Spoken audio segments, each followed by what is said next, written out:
be aware also of beauty around you. And the more present you are, perceiving in this clear, non-judgmental way, the more you will see beauty and aliveness around you that before you had ignored because you were always going somewhere else, or your attention was so absorbed by thinking that you were only sufficiently aware, peripherally aware of your surroundings, just preventing you from bumping into things, but otherwise totally in your head, thinking about your problems.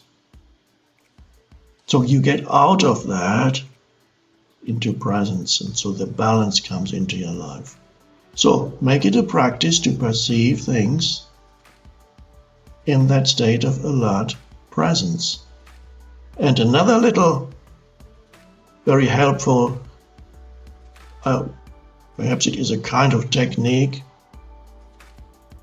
to enable you to be present, is, as I call it, to feel the aliveness inside your body.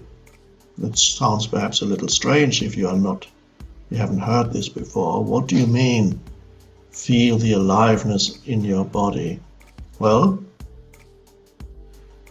for those of you who have not had a glimpse of that yet, I suggest the following little practice right now. If you hold your, let's say your right or your left hand, just hold it and close your eyes for a moment. And so your hand is kind of just floating there. Close your eyes for a moment and ask yourself, without opening my eyes, without moving my hand, and without touching anything, is there any way I can know whether my right hand is still there? So you're not moving your hand, you're not touching anything, you're not looking at it because your eyes are closed. Is there any way you can know whether, it's a weird question, that's true, but it gets you somewhere. Is there any way you can know whether your right hand is still there? How can you know that without looking or moving your hand or touching anything? Okay, let's see now. Is your right hand still there? And now you will notice you can feel it.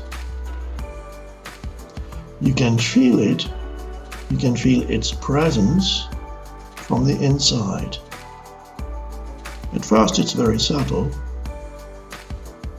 and then you feel it more strongly. And if you now open your eyes, you will notice that you can still feel your right hand, even though other perceptions have come in. You're looking again, but even as you're looking, you can still feel the aliveness inside your hand.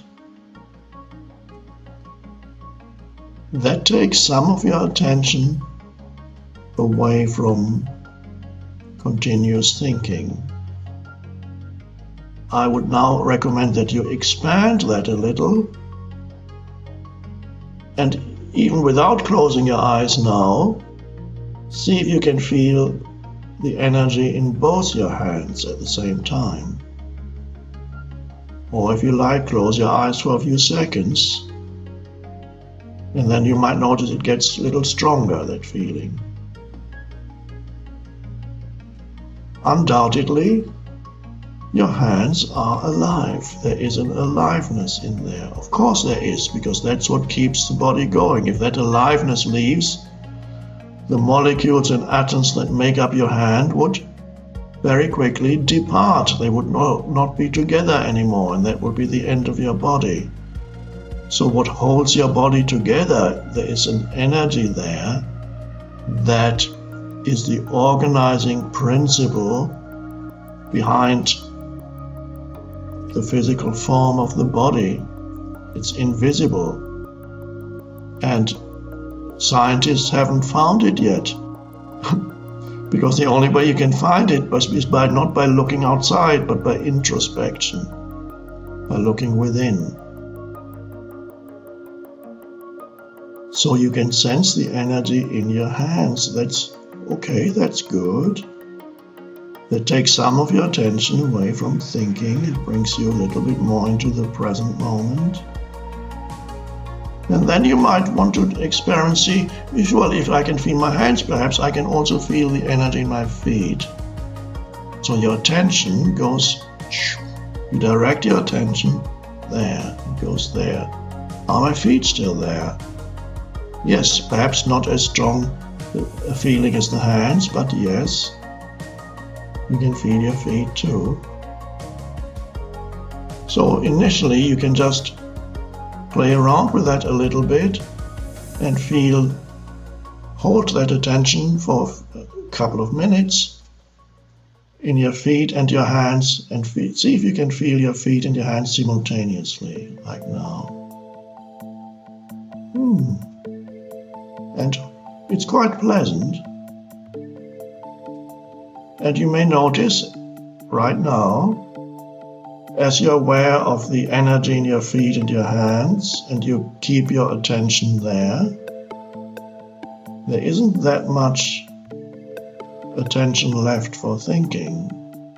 So this is where the state of alert presence opens up.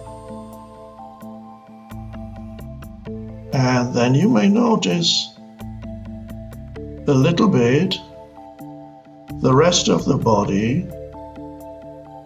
Also you begin to feel, not as strongly as the hands or feet, but you begin to feel that a sense of aliveness pervades your entire body. And that is a lovely meditation in itself. A wonderful time to practice it, for example, is at night before going to sleep. You lie on your bed, on your back, stretch out your hands flat on your back, and instead of thinking about your problems or about all the obnoxious people in your life, you take your attention into the energy field of the body and feel the aliveness. You usually start with the hands, then gradually bring in other parts, the arms. And as I speak now, I hope that you can verify in your own experience right now what it is I'm talking about, which is feeling the aliveness in your body. And then at night you can do it beautifully and actually enjoy feeling alive. It is joyful to feel that your body is being pervaded by this energy, which is not separate from who you are, which is who you are, which is consciousness. The organizing principle behind the hundreds and thousands of functions that keep the body alive, that need to be coordinated every second,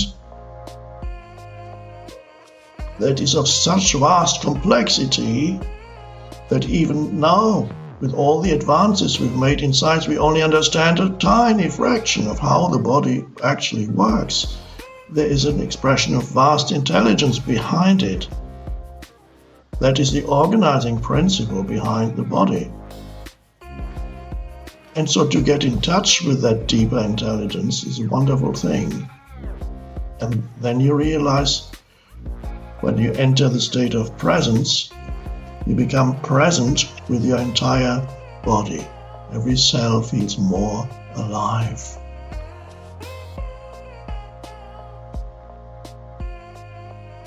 And you become still. You might have noticed that when you really feel the inner body, as I call it, you're not thinking anymore. You're just present. And the more you access being just present, it's almost paradoxical, the more effective, creative, powerful your thinking becomes when you do think. And the less negative and destructive, self-destructive your thinking becomes.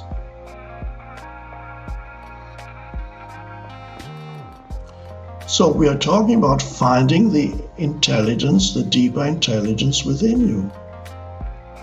You don't want to always having to go to some other source for the really important answers in your life.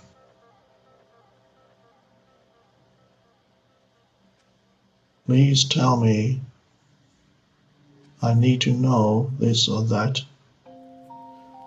Yes, it's good to want to know. That's part of the evolution, the evolutionary impulse. But any spiritual teacher, whether the spiritual teacher is in the physical form or you have some other teacher as a spirit guide or whatever it is,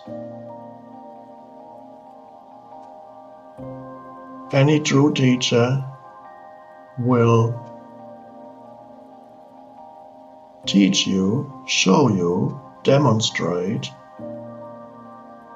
how to access the source of all knowledge and wisdom in yourself.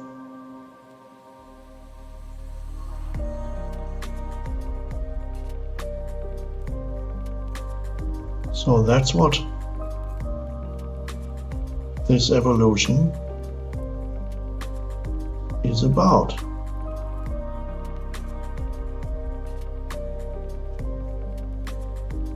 Let's see if you can still feel yourself right now as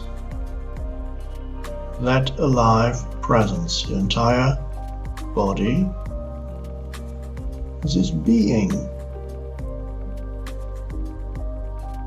And it's not a question of necessarily either being or doing, although sometimes it's good to just be, but also even while you do, you can be aware of being. For example, you're driving, you're stopping at the lights. What is there to do now? Nothing. No matter how much you think that you want to be somewhere else, you're not.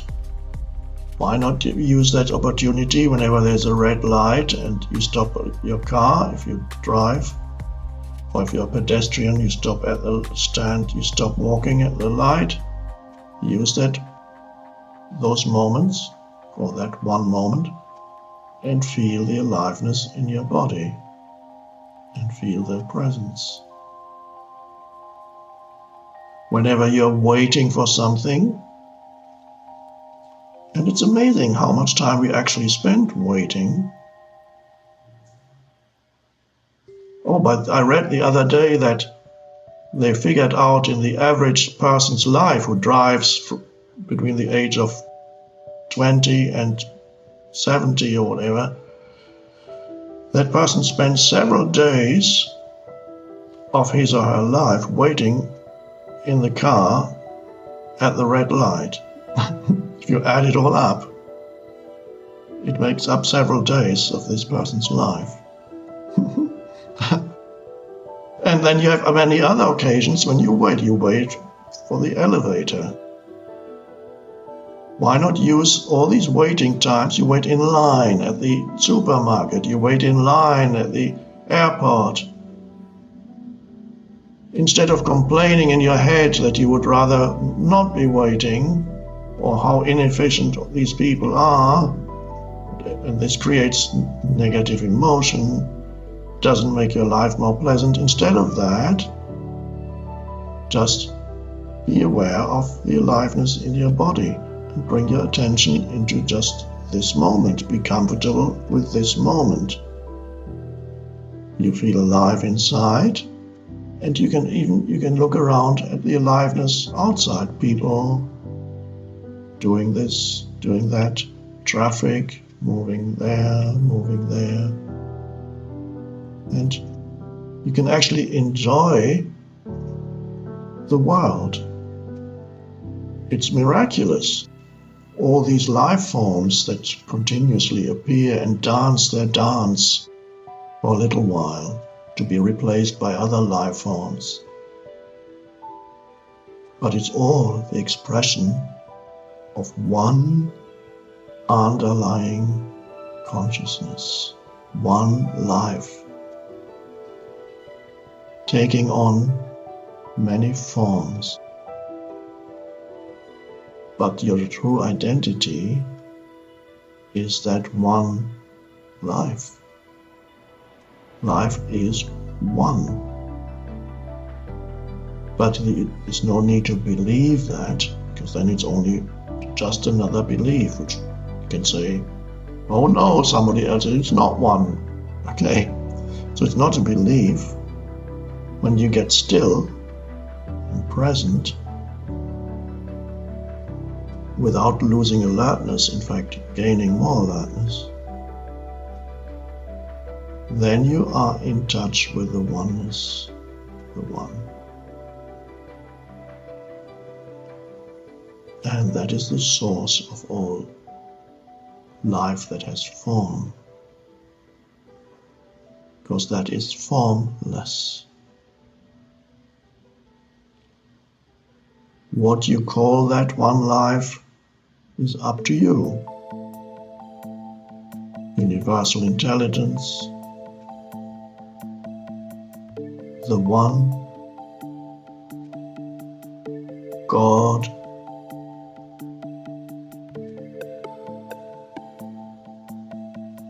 or as the Buddha called it, emptiness, which really means formlessness. That's what the Buddha pointed to as the essence. Or as Jesus called it, the kingdom of heaven. The same as Buddhist term emptiness. Heaven is vast spaciousness. In many languages, heaven and sky are the same word. Vast spaciousness. Formless, one life. That's who you are. Really, this is all about knowing yourself. That's the journey you are on. It's the journey to yourself. It's a journey without distance.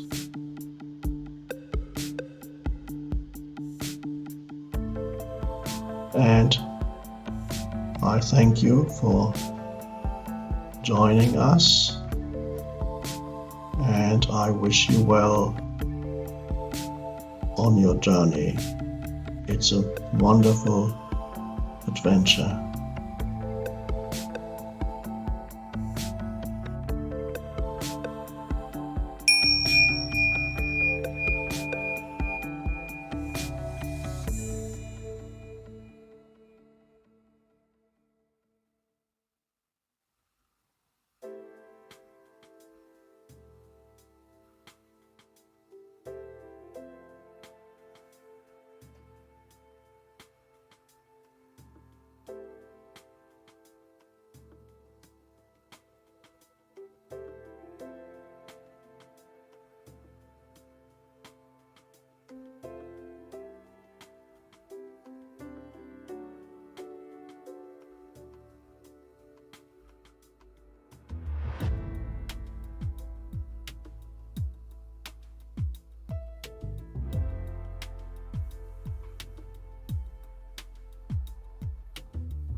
Welcome to our live meditation.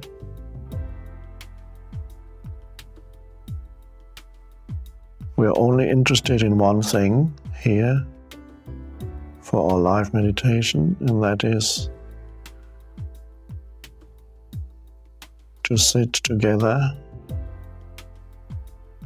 not physically together, but nevertheless together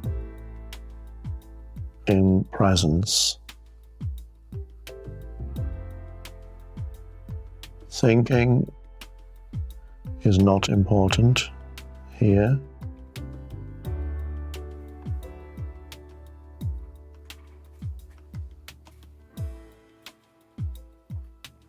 As much as possible,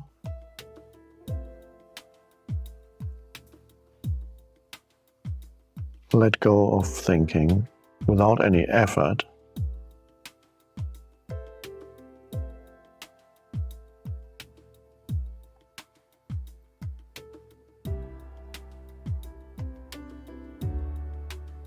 And realize that you are more fully yourself when you're not thinking.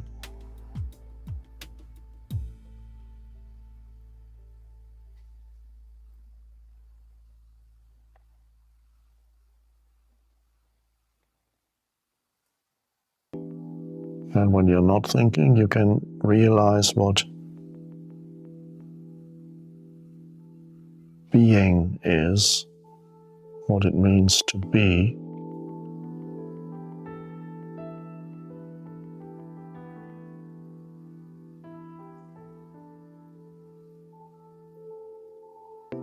And you can sense the being that you are,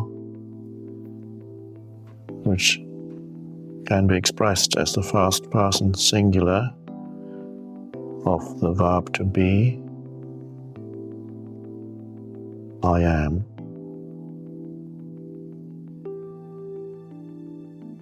So you sense, or you are, the presence prior to thinking, the clear space of presence.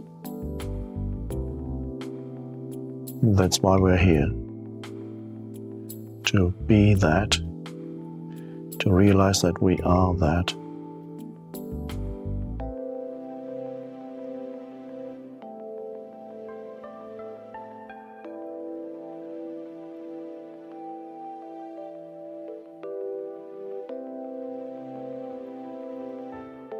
I don't think as I sit here.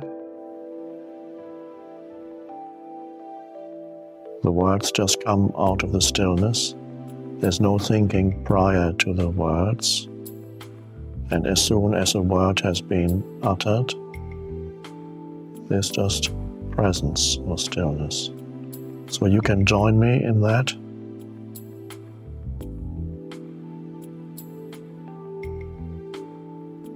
As I don't need to think, you don't need to think right now, but just be present.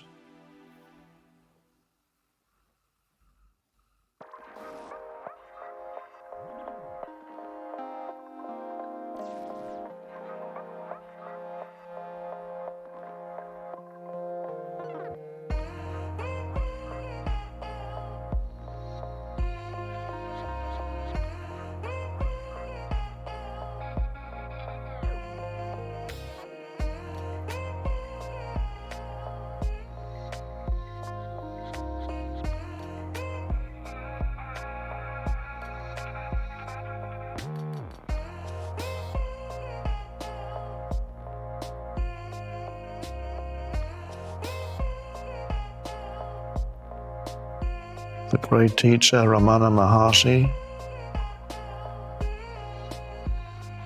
who taught during the first half of the 20th century in India, was once asked by a visitor to his ashram this question: how do I know whether I'm making progress on the spiritual path?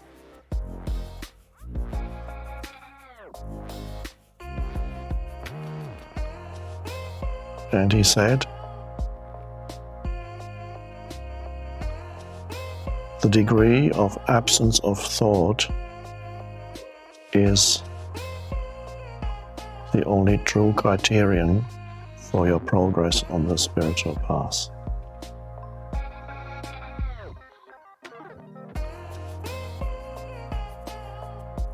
The extent, in other words, to which you are free of thought in daily life.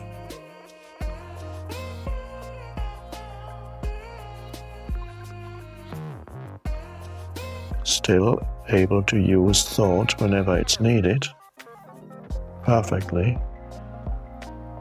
more efficiently than before, more creatively, because you have access to the unconditioned intelligence itself, which is presence.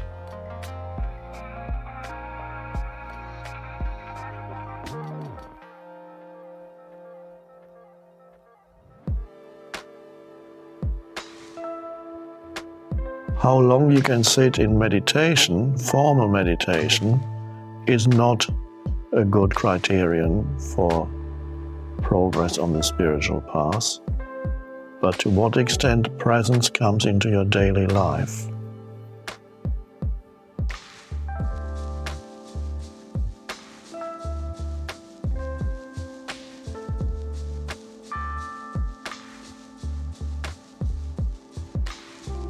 Which initially may just mean little moments of presence in between all the doings of your life, little moments of being, awareness, alertness, alert stillness, consciously looking at something, consciously listening, consciously walking across the room, consciously washing your hands,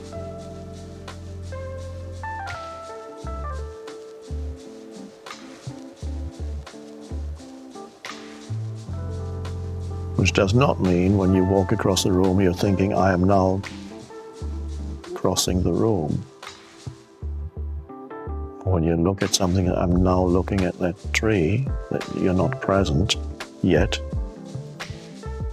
It can be an intermediate step,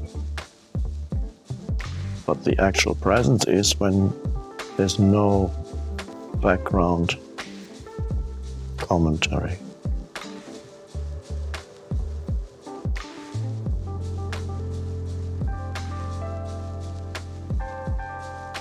And when there's virtually no background commentary throughout your life, that is the awakened state. There may still be fragments of thoughts saying this or that, but basically you're fundamentally free of the involuntary, compulsive background commentary.